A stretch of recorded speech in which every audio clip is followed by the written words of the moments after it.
Yung peach mango, tiningnan ko siya. Akala ko po, hindi na po siya crunchy. Kasi Wednesday pa to, nabili namin. Tapos ngayon is Friday na. So, tiningnan ko siya.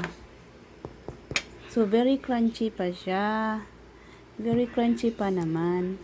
So, ilagay ko to sa microwave mamaya ng konti. Bago ko to kakainin. So, yan. Tapos, ito yung pineapple juice. Sobrang sarap po. Very refresh yung natin. So, ang kaibahan lang po dito, sobrang mahal po.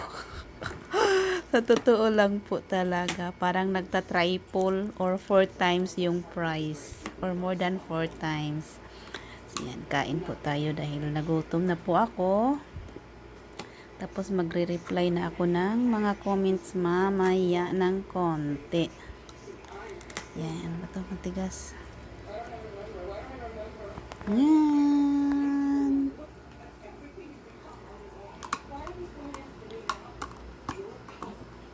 Ay. Yan.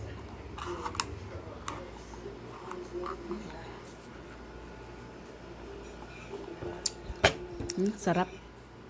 Yan. At saka yung hotdog dito, hindi siya red ha. Yung hotdog dito, hindi red katulad sa atin. At saka wala siyang ham. Pero napakasarap pa rin. Parang nasa Pinas lang.